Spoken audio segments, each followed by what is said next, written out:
This is Musical Talk. Musical Talk. The UK's independent musical theatre podcast. Musical Talk. The UK independent musical theatre podcast. Hello and welcome to another edition of Musical Talk. I'm Thos Ribbits, not to be mistaken with Nick Hudson. As if I could be. Hello, Nick. I'm with you today, and we're going to be talking. Well, today's a bit of a sort of hot pot, isn't it? Really, we're going to be. It's a Lancashire hot pot of musical talk. Absolutely, with some big potatoes on the top, which is what defines a hot pot over a casserole. Food fans.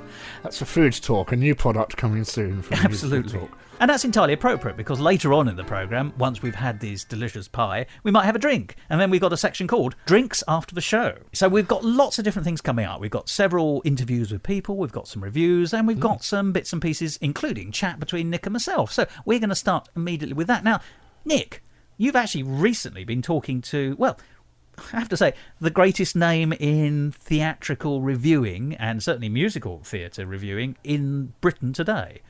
He's Mark Shenton. Not how he introduced himself, yes, but Mark Shenton is the chief critic of the stage. He reviews far too much stuff for him even to manage, and he's also a theatre critic for the Sunday Express. And he runs a blog. And he tweets every second of the day, and he teaches at Arts Ed and lots of other things like that. And he's a lovely chap, and I met up with him to have a talk about a recent event that happened in the world of musical theatre, so I'll whet your appetite for that, listeners. And should we start with that, though, Thos? I think we should, absolutely. Why not start with one of the greats? So here's a conversation between you and Mark Shenton. Mark, thank you for joining us on Musical Talk. Hello. How are you? Good. We had the Tony Awards 2 weekends ago, Yes. And tell me your thoughts on Matilda versus Kinky Boots is the discussion. Right. It's such a complicated story with the Tony Awards because, of course, the thing is that unlike the Olivier's, they matter so much commercially that they're never cut and dried. In fact, the other thing, important thing to point out is that there are 853 voters, which is, and obviously mostly industry voters. There's a tiny journalistic band. There's about 20 journalists on that. New York Times, probably. No, the New York Times isn't on it. It's the members of the New York Critics Circle, of which the New York Times is not a member. Because they keep themselves out of all of that. But there are 20 journalists, so it's mainly industry people.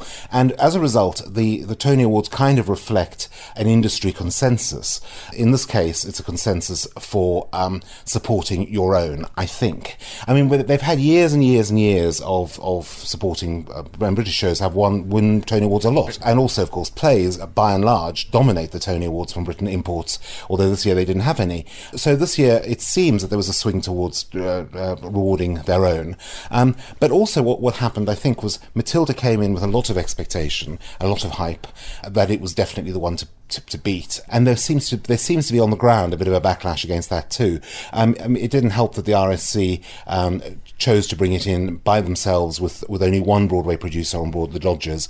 They'd been solicited by every producer in town who had wanted to do it, and they weren't given the rights to do it. Because usually you see more producers on Broadway than there are performers in the show. You do, and this one actually, interestingly, only has two names above the title, the RSC and the Dodgers, and then there's a with thanks to long below the title. So it's actually a unique form of billing, and I think that probably didn't help their cause because it helped to piss people off a lot that they came in so arrogantly that they were going to take the town, etc. So you've got this huge army of voters, which is one huge factor, and then of course it comes down to taste, and it may well be that Matilda also didn't seem to tie into Broadway taste, that its sensibility is possibly too English. I mean, Kinky Boots is a perfectly respectable, perfectly well done piece of work. You're the first person I've ever met who's been lucky enough to see Kinky Boots. Yeah, I mean, it's not my favourite show of all time. It's also not my least favourite show of all time. It's a very accomplished, polished piece of staging. Jerry Mitchell, is a master stager. Cyndi Lauper, it's great to have another voice on Broadway. I mean, I think it's fantastic when pop writers cross the barrier and go over to Broadway, because Broadway certainly needs a new sound, and pop writers help to provide it. I don't dispute any of that, and it's also got some great performances. I mean, Billy Porter's a local performer who's performed in musicals for many years on Broadway, never had his due. And you know what? The other thing I would strenuously say is, thank God it's Kinky Boots and not Motown. I mean, if Motown had won the Best Musical Award, that would have upset me hugely. Having said all of that, I do think Matilda was robbed. So, you know, I'm defending Kinky Boots, but at the same time also think that Matilda is, on virtually any terms, the far superior show. Why? It's a show of real art, heart and craft. I mean, it's one of those shows that only comes around once in a decade. It's certainly the best British musical this decade, best British originated one. Or ever, according to the New York Times. Well, yes, the best one they've ever imported. I mean, having said that, you know, I think Broadway has also produced two outstanding shows this century so far, Next to Normal and Once, although Once is largely British originated, British-Irish originated. Those are two extraordinary musicals, and of course Next to Normal we've not seen here either, and I long to see here. Now, you've been to the Tony Awards, and I want to ask you, what's that experience like? Yeah, actually I've been many times over the years. I usually go to the rehearsal on the day, and those are great fun because you see the show without knowing who the winners will be, but you see the musical numbers, and then I watch the Tonys themselves on TV because it's more fun to watch it with friends, really. Actually being there, it's like every award ceremony, way too long. It goes on for too long, and it's too boring for words. Even the Oliviers here this last year, they were zhuzhed up a bit with with TV telecast coming back, but they were still dull to watch when you were there. They went on for interminable. There's no way to do awards in a sexy way. How do you want to, yes, there are 3 or 4 categories that matter, but actually when you sit through it, yet another lighting design, sound design, and on Broadway they have lighting design for a musical, sound design for a musical, lighting design for a play, the sound design for a play. It goes on and on for hours. Are the Tony Awards and in this year specifically still political? They're always intensely political because unlike virtually any other theatre awards ceremony, they actually matter. And particularly the one for the Tony Award for Best Musical, that one has a monetary value. The moment a show gets that, it can then tour more easily because it goes on the road with a Best Musical imprint on it. It also spikes the box office immediately in New York because people will want to go and see the latest Tony Award winner. What's interesting here, the Oliviers were announced, and Top Hat won the top honour. It's closing. And it's closing. I mean, it was announced almost a week later that But let's face it, the competition wasn't exactly. No, it was, and of course we also don't have a clearly defined season here, so it seems to be a movable feast. And this year, if Booker Moore had opened just a couple of weeks earlier, it would have swept. If Mary Row Long had transferred a couple of weeks earlier, it might have swept. Once also missed the boat this year, so we had 4 kind of rather weak shows actually. And Charlie as well. And Charlie, but yeah, although that's even later. So obviously next year is going to be a major. There's a lot in contention for next year. Let's hope Once is still here and can be in contention. Merrily will probably be forgotten by next year, sadly. But yes, I mean there are many contenders for next year. Do you like the way we don't do it like the New York way of having seasons and pushing all these shows and relying on awards and stuff? The season in New York actually creates a very top-heavy year there, where most shows tend to open, the bulk of the shows that open or are in contention for the Tony Awards open between February and April. And in fact, March and April are insane in New York, with all the number of shows that open. Whereas we have shows opening every week of every month of every year, so it's sort of relentless, the tide here. Whereas in New York, but then in New York they only have. You can plan your holidays better. Yes, they only have 40 odd shows open in New York across the year. We have over 100. 103, I think, we're eligible for Olivier Awards this year. So that shows we have far more shows. Opening at all the time, and then of course there's also the Fringe and off Broadway on each side of the Atlantic. So there's always plenty to see. It's interesting, though, you were saying how winning the Tony Award can really help a show, but I read that it's Matilda's ticket sales that have been bigger than Kinky Boots. Kinky Boots doesn't really scream family show to anyone, does it? No, but I don't think that's the reason. I mean, there's room for an adult musical on Broadway. I mean, Next to Normal ran for nearly 2 years, and there's nothing for kids in that. Kids don't necessarily sell tickets. I mean, interestingly, Annie, the revival, is not doing terribly well. It's not done boffo box office. I mean, the other thing is that they have this telecast, and Matilda did a great number on the telecast, and that would have helped ticket sales no end. And of course nowadays the telecast is not just in the moment, but it's on YouTube forever thereafter, and people are watching this stuff. It will be interesting to see how this plays out in the months to come, because when they both shows went head to head, Michael Riedel, who writes this brilliant column in the New York Post, described them both as nervous hits, which is to say they were both doing well enough, but they weren't selling as well as, say, Book of Mormon or, God forbid, Motown. Motown's selling terribly well, despite not even being nominated for Best Musical. So there are lots of other things at play always with the season there. I was really impressed with the score for Christmas Story. Yes, interestingly, that's coming back this Christmas, but to that terrible theatre at Madison Square. So, I like their other work, Dogfight, that they did at Second Stage as well, the two composers. And I do think it's always fantastic when a young team sort of arrive on Broadway, from nowhere virtually. Christmas Story has got a sort of has got an appealing score. I mean, I did see it last year when it was done on Broadway. It's not a smash hit show. It's and of course it's locked into can only play 6 weeks every Christmas. That's enough, though, isn't it, for some people? And indeed, and they probably will come back every year. Have you seen Charlie? Not yet. I'm going on Friday. Are you very curious about it? I am, absolutely. I've interviewed Mark Shenton and Scott Whitman about it. I've interviewed Sam Mendes about it. I've interviewed Doug Hodge about it. So I feel like I already know an awful lot about the show without having seen it. But I'm still dying to see it. And I'll leave you with this. You were sensible to wait. I know that they have been making lots of changes. The day I went to interview Doug Hodge, they were putting in the glass elevator for the first time. Thank God for that. And that hadn't gone in before. And there was also a surprise at the end of the show, which I'm not going to give away, which also went in for the first time that night. Shows take time to especially one find as their feet. Huge as this. They do. I mean, you can't. Although having said that, nowadays everything's open for business the day it opens for business, and you can't stop the tidal wave of opinion that happens via Twitter. You can't stop the tweet, I think should be the... Yes, exactly. to quote Mark Shenton and Scott Whitman, you can't stop it, but also it seems that you can't stop newspapers either, because the Sunday Telegraph waded in and did a review, which I thought was shameful. But of course, if the whole world if the whole world is changing, shameful. We're done for. So.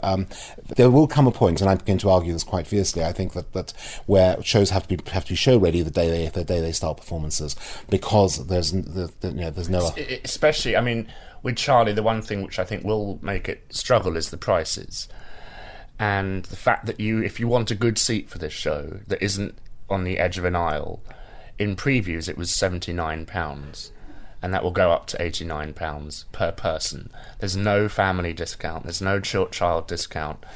And I think that'll... last question. Do you think musical theatre is elitist now? As regards the big shows?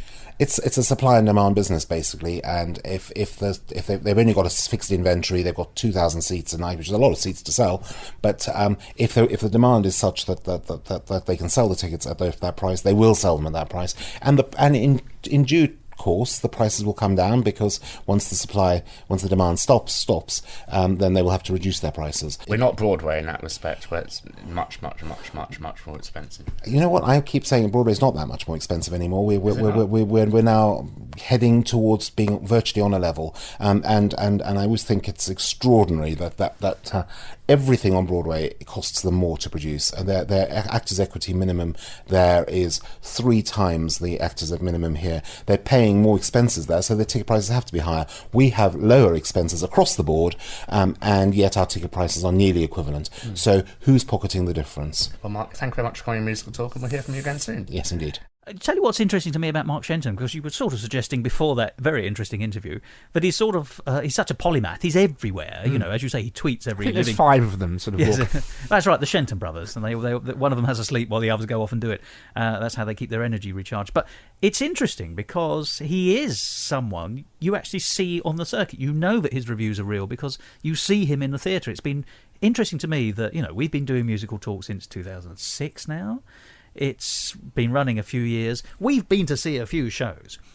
And I can tell you that I don't know Mark Shenton to speak to, but I know him by sight because I've seen him at so many shows that I've gone to. He's been sitting behind me, or there he is in the audience, or he comes in and you think, oh, there's Mark Shenton. He's the famous reviewer. And so he really is a man who, you can legitimately believe everything he writes. Whether you agree is another matter, because that's the thing about reviewing. It's one man's view. But he sees his shows. There have been, forgive me, the late Sheridan Morley, bless him. We loved him as a person, but towards the end of his life, he was famous for falling asleep in shows, and there were several stories of reviews that he did where he wasn't there or he snoozed his way through it. Whereas I think you can honestly say that, Mark pays a lot of attention. The good thing about Mark Shenton is, unlike other elder critics, he actually likes musicals and knows a lot about them. And it's funny because that's something that we talk about here on Musical Talk, isn't it? On the whole... I would never have guessed. No, but we do like musicals. Of course we do. And there's a wide range, and some are good and some are rubbish and some have got something in between. But on the whole, our general attitude is they are good. But I love theatre as well. But I don't make that dichotomy. I can see there's a difference between speech marks, straight theatre and musical theatre, but at the end of the day they're both good or both bad or both. They stand by each performance, but I don't think you can say I only like straight theatre and musical theatre is cheap and always inferior. It isn't. It does something different because it can do something different, and so it's good to have Mark Shenton's widely, he doesn't just do musicals, but he does do a lot of musicals, there's no doubt about it. So it's good to have a specialist who's positive, who's not us. Musical Talk. We asked on Twitter a week or so ago what should we talk about, and one of the things that came up was King Kong, the musical. When you say he came up, he came up the Empire State Building? Yes. And did he whisper in your ear very loudly? He roared in my ear. Did he? The grill of my dreams. King Kong, it's playing in Australia at the moment. It's an Australian musical. In Melbourne, yes. Right. Book and lyrics by, I think book, music and lyrics by Americans. So they're obviously trying it out in Australia as a tryout before Broadway, and Broadway is planned for next year. And it's surprising a lot of people. The reviews are saying this, I call it the ghost syndrome. You mean the special effects are rather splendid? Yes, and the songs and the book have yet to impress. Is that the nice way of putting it? Are a bit weak. But let's face it, you go for the show to see the 25-foot puppet, don't you? Well, I wouldn't, you see. That sounds horrific to me. It's not the story is a very interesting story, but if the score's not up to it, why would I go and see a 25-foot puppet? This is actually the fundamental difference between you and me, I think, Nick.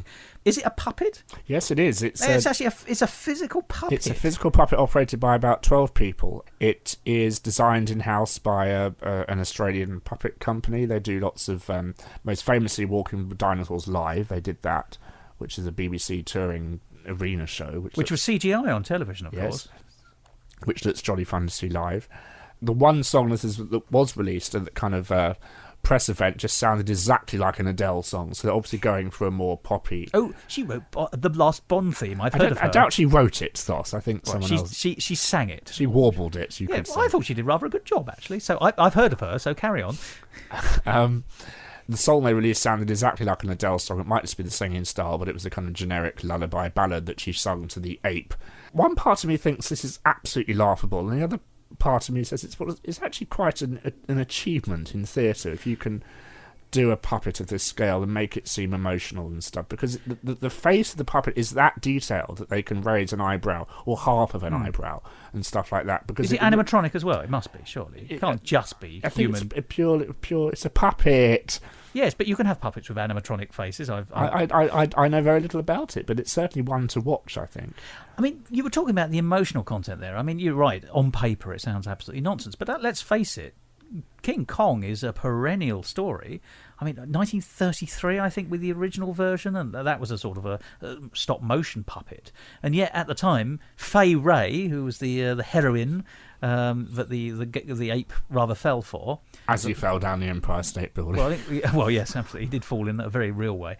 It was considered to be emotionally satisfying as a film. It wasn't a nonsense film. It was considered good. Now, they remade it twice. I think there was a remake in 1977, and then there was a remake about 5 years ago. I don't think either of those really... Famous Peter Jackson remake. Well, we say famous. I don't think any of them made great shakes, shall we say. The original is still... The cinema shook. First and best is the one. I go for Fay Wray. I've got to tell you a story my father told me. Fay Wray was the heroine of the early 1930s. Her big film is King Kong, 1933.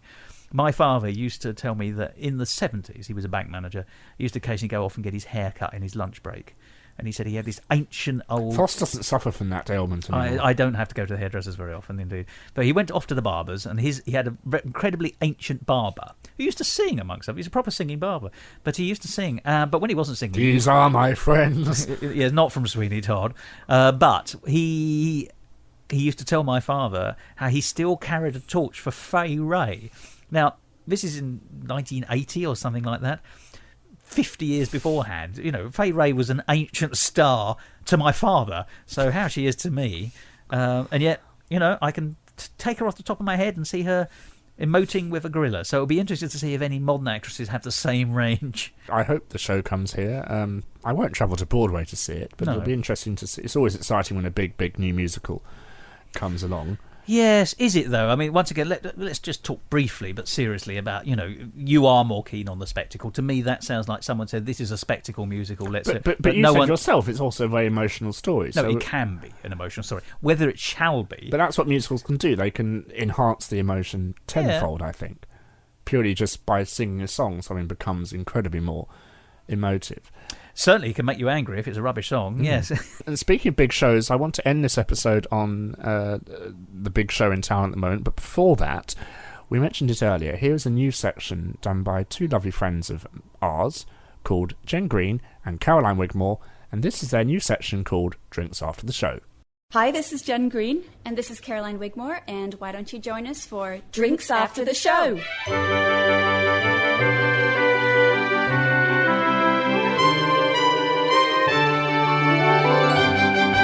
We're here at Riverside Studios on the press night of Payback The Musical. We're going to be sitting down to talk with Simon Grief, the director of the show, later.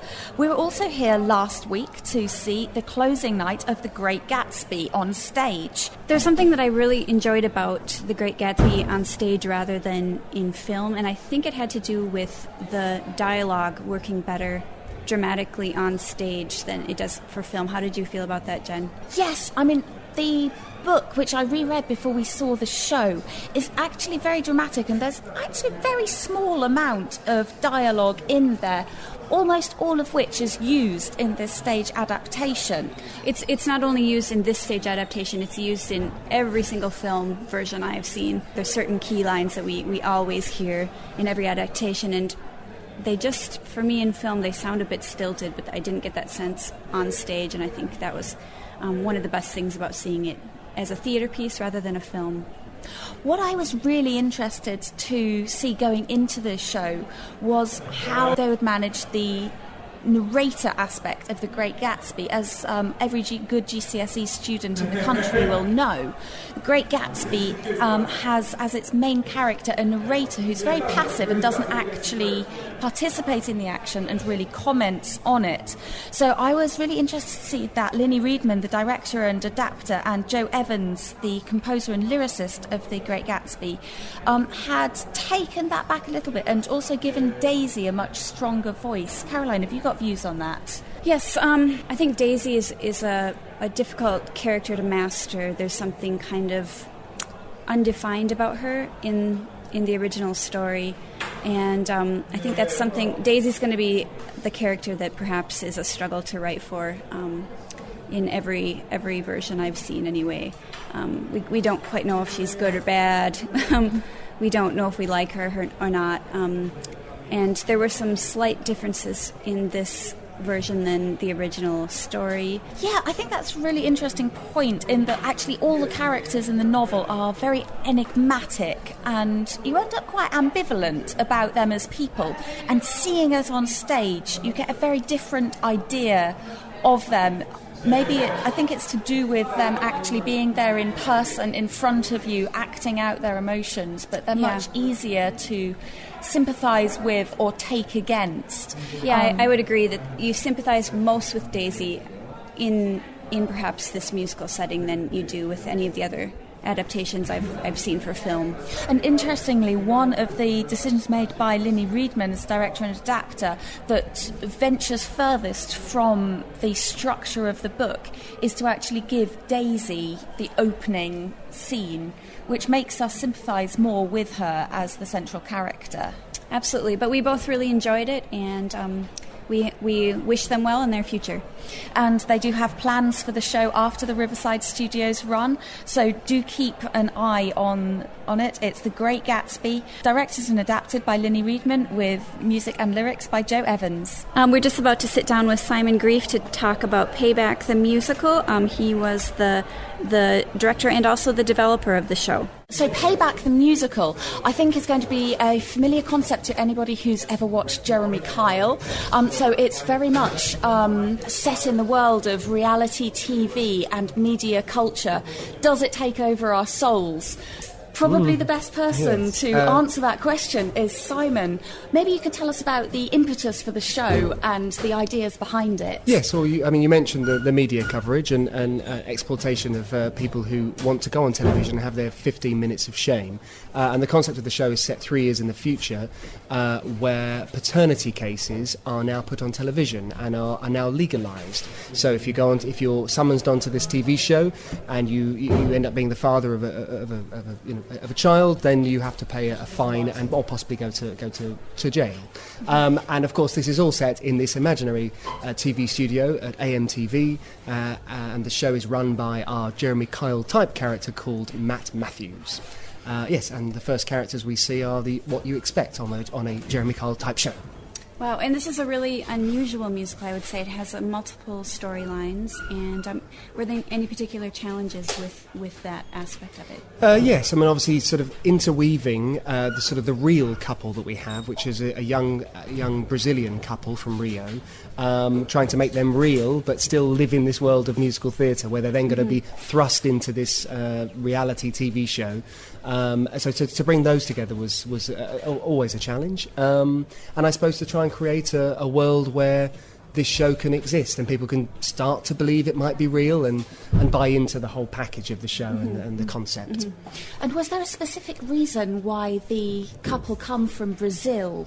Was that a musical style choice or a narrative? No, actually, one? first and foremost, it was musical style. Paul Rayfield loves the Brazilian feel. I think that really style. comes out in the show. Great. And also, I think the couple needed to be from elsewhere. They needed to be abroad, and we tried to sort of express that the show is watched by 1.5 million 1.5 million viewers. So maybe they could also be across the world. So it was sort of reaching out as far as possible to get this alien couple to suddenly be on a British TV show, and the young boy who's essentially on the show is out of his depth. So that was sort of why it was so far. But first and foremost, the style and the feel, and to give the show another musical element. And you needed a contrast, a sharp contrast. Absolutely, yeah. To show that this really is a young boy fish out of water, as opposed to your Tracy and Stacey from Essex, who we know why they're there and we know probably how they got there. Where he, is very different and he's real and he's hopefully the person we empathise towards. And that gives a great opportunity for different musical styles as well, because you have the contrast of that with the very reality TV. Absolutely. Musical style. I mean, even with the show. reality TV, most of the songs sort of burst out of the scene and have a musical sort of explosion, and they're done in different styles as well. So hopefully, in the style of where the scene was going, we get this sort of a musical element of building the scene and thrusting us into musical theatre, and we hope it works, and most importantly, entertains.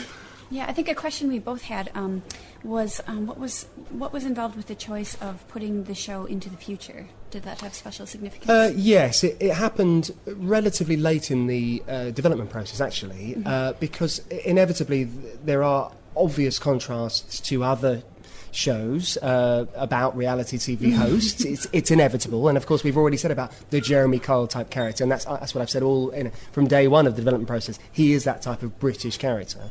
The reason to push it, I suppose, is to actually show us that the future is actually is really close, and the idea of legalising paternity cases is nearly upon us, actually. To privatise these paternity cases is nearly here, and only just as we started rehearsals, there was a big spread in the papers about privatising the courts. So we are so close. So the idea of 3 years in the future, and also, thankfully, being half set in Brazil, it happens to be the Olympics in 2016. Wow. It seemed to nicely tie in that this young couple are searching for that bit more, and it might not come out of the Olympics, it might come from some random British TV show. So it kind of started to work, and I suppose also pushing the boundaries. If we show that it's 1997 in our prologue flashback, then we go straight to present day 2013 and suddenly push 3 years in the future, what is going to be possible? I suppose it gives us a bit of license to have much more fun and exploit people a bit more, I suppose.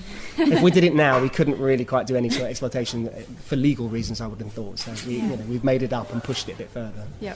And we all know that musicals don't just appear out of nowhere. Maybe you could talk a little bit about the development process and when did this show actually start? Because it feels very rooted in that media culture frenzy. Absolutely. Paul Rayfield, the writer, I think it's been in his head a while. I was first brought on board about 3 years ago when it was quite a different concept and story. And when I say quite a different, it was very stripped back. There wasn't much of the meat around the bones, as it were.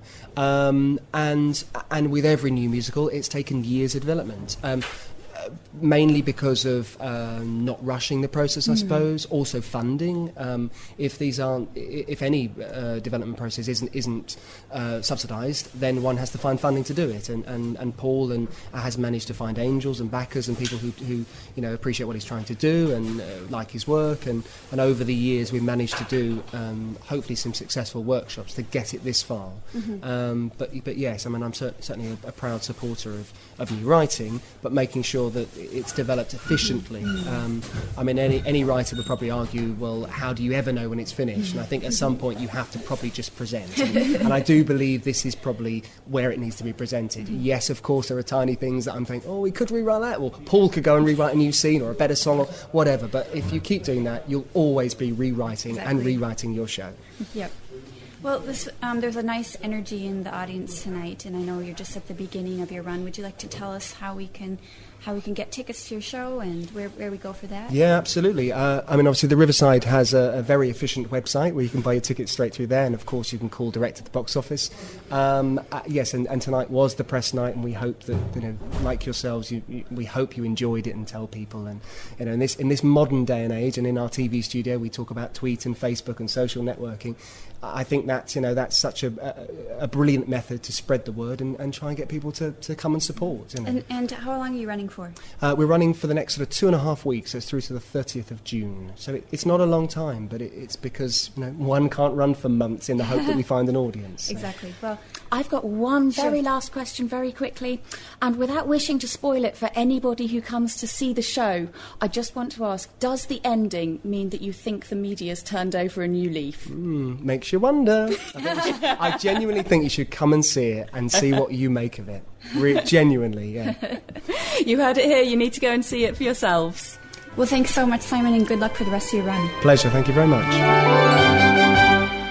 That was Jen Green and Caroline Wigmore there. Thank you very, very much. Please do check out Payback the Musical at the Riverside Studios, and also, if you can, look up Great Gatsby the Musical, because it's obviously Gatsby fever is still flying throughout the country. How very flattering you are. I'm not sure it's doing anything of the kind, but it obviously has a certain amount of currency, I think, will be at least a politer way of putting it. The big show here, undoubtedly, one of the biggest shows of all time, is now Charlie and the Chocolate Factory. Well, hang on, and may I add, hang on. Of all time? You mean all time thus far? Because I have no doubt that people are going to come up with a bigger, more exotic show after this. But for the moment, you mean? It's or let's just put this into non-hyperbole language. It's quite a big show currently on. Yes. If it is still on by the time this episode goes out, which I presume it will be, because it's selling incredibly well. And I can tell you that it is on, because a friend of mine is desperate to get tickets, and I think they're just releasing some new ones for next year. Good. Which will be 2014 year fans. Fans of years, you're listening to the wrong podcast. Really? Year Talk will launch alongside Food Talk soon. You are listening to exactly the right podcast. We've been going for years. We'll probably go for many more years yet. Charlie and the Chocolate Factory, the 5th musical adaptation of this story, as we talked about on the podcast before, is playing at Theatre Drury Lane, directed by Sam Mendes. I went to see... a preview, I think, wasn't it? I went to see the first preview after it was cancelled and moved a couple of days later. So I do have to... There's a health warning here, isn't there? We can talk about change. We can talk about the show because the reviews have been out. We don't know what they're like because they haven't come out yet at the time of recording. Mixed would be my guess, but we'll see what happens. I went to the first preview, and it's a very, very theatrical show, as one would expect in a theatre. Yeah, controversial so far. Is that because it's the Menier? It's not the Menier. It's the Theatre or Drury Lane. Oh, yeah. You seem to think that this show would play at the Menier Chocolate Factory. I think it ought to jolly well play at the Chocolate Factory because that'll be the revival in 20 years' time when they do it with actor musicians. I see. Yes, of course. Because I was thinking that so many good things have come from the Menier, and it knows how to use its space. But it isn't a Menier show. That is, as you absolutely say, me muddling up chocolate factories. Only at the moment could that happen, but. So it's on Drury Lane, which is an enormous stage. A big old barn of a it's an ancient theatre as well. So it's burnt down about 4 times. I think that's another episode about the history of the Drury Lane, which is the oldest running theatre in London, isn't it? But it's a big old stage. It is 100 feet deep. That moves against intimacy, but it does allow for spectacle. So let's talk spectacle first. It's your specialist subject, really. Is it a spectacle? Yes and no. I think one for each eye. The thing about Charlie and the Chocolate Factory is one has so many images in their head of what this factory looks like. Whether you're a fan of Roald Dahl or not, undoubtedly you've seen either Johnny Depp do it or Gene Wilder or both. And if you're of an age early enough, you'll have seen. Or did Fay Wray do a version as well? No, but it was on Jack and Nori, which was a long-running British TV series for children, which went right up until the early 90s, where essentially it was just a talented actor reading a story with the occasional illustrations from the story. Who is the actor for that? I think, in my head, I remember it as Kenneth Williams reading the stories of, because there's Charlie and the Chocolate Factory. Do you Kenneth Williams? No, if you insist, I will. But more to the point, the pictures were by the great Quentin Blake, who's one of the great, I'm not even going to say children's illustrators, one of the great illustrators of the 20th and 21st century, because he's still with us, I'm pleased to say. Fantastic artist. And his pictures, when you say Charlie and the Chocolate Factory to me, I first think of Kenneth Williams' voice and the pictures of Quentin Blake. I secondly think of Gene Hackman.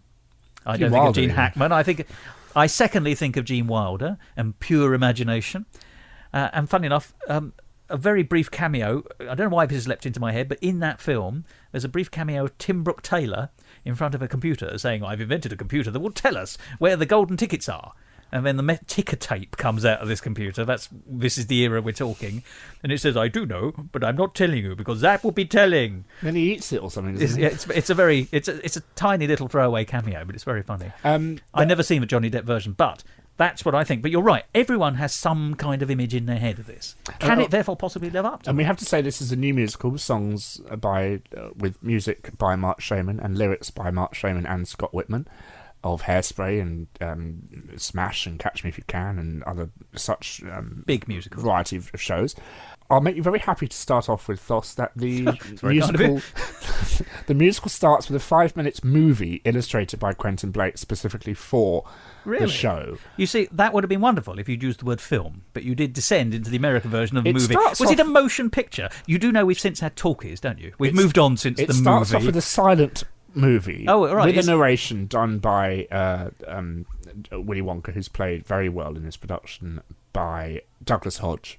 He sort of plays him as a stand-up comedian, but we'll talk about that in a bit. And I will say the 5-minute animation was a bit too long. Really? Because it would have been much better if it was done still as an animation with the Quentin Blake homage, but still done with actors as well as a song. Or an interaction, perhaps. Yes. One with the other. And not done... It talks about the creation of chocolate from a little bean to the biggest, sweet that the world has ever seen. Is that the lyric? No. and that's the thing, it's not a song. Yeah. I think it should be a song, essentially. And then it opens with Charlie singing his song about... essentially, they live on the edge of a dump. And so Charlie goes out to the dump. Next to Stig. He finds a broken umbrella and he can make it into a hat stand or something like that. Much in the theme of the show, making something from nothing. With pure imagination. And that brings me on to another point, Thos, that it might be an original musical, but pure imagination, isn't it? At the They've hiked the song from the original film. They have put... because which is a Brickus number, isn't it? It's a Brickus and Newley number, and because the show is produced by Warner Brothers, they obviously hold the rights, and so obviously some dealing was done on, and at that point, that was the bit in the moment when everyone went, What, from their childhood memories and nostalgia? And the song works incredibly well in the musical. But does it fit with the other songs? Or does it stick out? I don't know. Because it's of a different era. I mean, Shaman and Whitman do one thing brilliantly, and that is pastiche. So unlike Matilda, which created a completely new musical world as regards the sound, in Charlie and the Chocolate Factory there'll be a disco number, and there'll be a hip-hop number, and there'll timber like that, and there'll be a... so it's a series of musical styles, in fact. Especially in the second act when we get into the factory, because the whole of the factory is Act 2, and the whole of the black and white life of Charlie is Act 1. So Act 1's getting into the place, and Act 2 is being in the place. And the highlight of Act 1 is when the other family is introduced. I won't reveal how that's done to people who haven't seen the show, but it is absolutely brilliant. And sadly, when I saw the show, the Great Glass Elevator moment was non-existent. As Mark Shenton said earlier, they have now put the Great Glass Elevator into the show, so that's a good relief. Oh, right, okay. It does its thing. Which is an uplifting experience. Yes. Or downlifting. Yeah. Of course, if the show does well, we might be in that very rare world of a sequel. Charlie and the Great Glass Elevator may happen. It's perfectly possible, isn't it? But that would be a cheap set. Well, that was a kind of crappy book by Roald Dahl, wasn't it? Or did you... Outrageous thing to say. Well, it wasn't as good. I mean... No, of course it wasn't as good. No. It was a sequel, for goodness sake. Have I piqued your interest, Thos? Are you still not into the Roald Dahl milieu? Well, that's a very interesting point. As it happens, the friend I was telling you about earlier who's trying to buy tickets wants me to go along with him, so I shall be seeing it at some stage. Next year. Probably not until 2014, continuing to listen year fans. So it's something I'm intrigued to see, but it's not something I'm desperate to see. Let's put it this way. If it closed tomorrow, which it won't, but if it closed tomorrow, I don't think I'd go to my grave saying, I wish I'd seen Charlie and the Chocolate Factory. Conversely, when I go, I'm sure to enjoy it rather more than I think I'm going to. And I don't know why I don't think I'm going to. Because I enjoyed the original film. I never wanted to see the Johnny Depp version because I so enjoyed the original film. And as I say, I've got Kenneth Williams and Quentin Blake running around my head. Get out! The only problem I have with and it's not to do with the musical does... It takes the story very well and it doesn't mess with it. And again, I have a slight problem with that because Matilda, they don't mess with the story, but they augment it and they dramaturg it into a musical. Yes, and they make Matilda do something as opposed to Charlie, who's just he's quite passive. Anyway. He's a passive protagonist, really. He doesn't. His grandpa's more interesting than he is. Yeah, and Charlie gets the golden ticket. I'm giving it away, listeners. But... Oh no. That would be a twist if he didn't. Charlie gets a golden ticket and Grandpa Joe sings a song. Surely that would be Charlie's big moment to sing a song. Yes, I agree. But I can't comment for what they've done because I haven't seen it for a while, and I am looking forward to going back. It'll be interesting to see what the changes are. Yeah. If you were there at the very beginning on the previews, including the introduction, as you say, of a lift. That's curious. Would you say, on the whole, it's destined for success from absolutely. your point of view? Not just because you know it's taking money hand over fist. I think it's long overdue as regards seeing this story, this very, very visual story, in the place where true visual excitement belongs, which is the theatre. Cinema only does it a bit for me, but to see... Well, I agree with you there. The factory appear in front of you. You get an atmosphere in a theatre. I just wish they did a bit more with it. The sets aren't as amazing as I wanted them to be, but I wanted them to have smells in the theatre or something to that level of... Even of just confectionery is a very easy smell, because you can go to any of the theme parks and it all smells of chocolate. Even the Charlie and Chocolate Factory ride at Alton Towers, but that's for another... Yes, well, funny, I didn't know it was called that, but I remember because there used to be Cadbury's World little... And the M&M store in Leicester Square, you walk in there and you can smell the chocolate. So. I don't walk in there, not since they've started doing those ridiculous adverts where they trail forthcoming films. That's why I don't go to the M&M shop. I go to the Smarties shop and I buy some Smarties. Because this is a British podcast. Moving on. But you can't buy Smarties thongs, can you? Like you can in the M&M store, as we shall call it. Yes, but how shall I put this? There's no earthly reason to anyway! Anyway, moving on. And I would have liked to have seen a bit more allusions in this show. There are some wonderful moments. and stuff has been added since I saw it. Bearing in mind that the narrative drives things for me, do you think I would enjoy it? I think you like the lyrics.